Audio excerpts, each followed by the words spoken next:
So, Michael, are you of this view that these all organizations which I mentioned, the UN and WHO and the World Bank, they are completely under the influence of globalist monopolist rather than the states, rather than the government of the respective states? In fact, these people have already captured all these organizations. There is a great influence of these monopolists. Would you agree?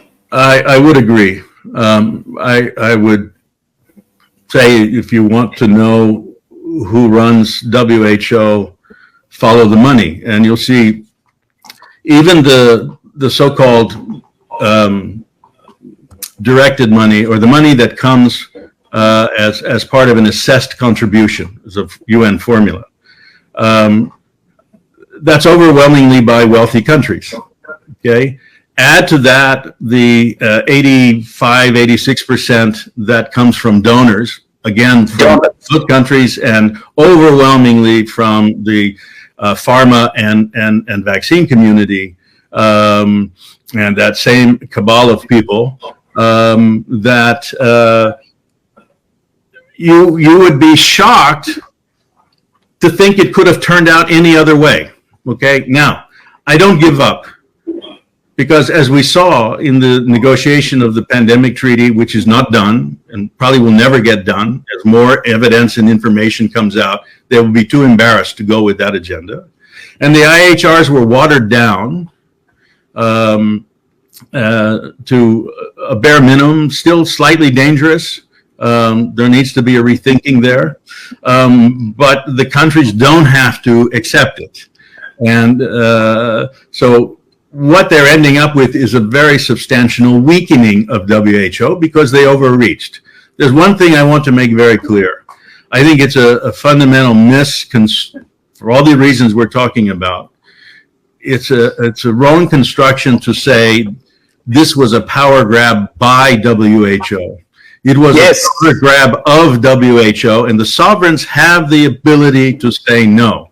And they have said no. There's this old saying with diplomats. If a diplomat says yes, they mean maybe. If they say maybe, they mean no. And if they say no, they're not diplomats.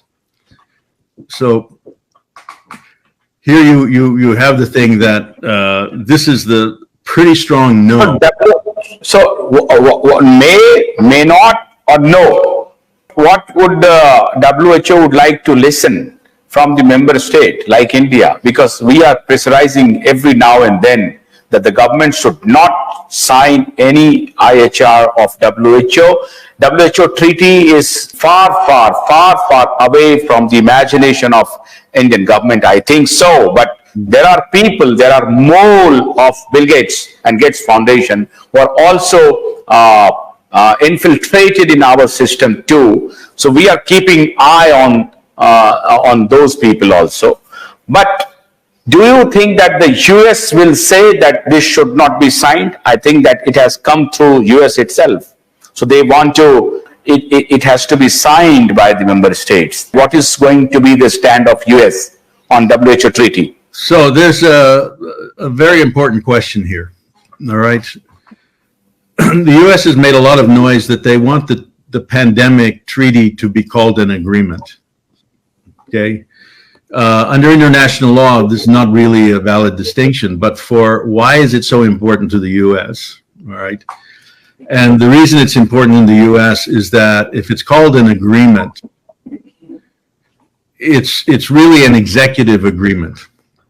Okay. So that has no legal status on US law.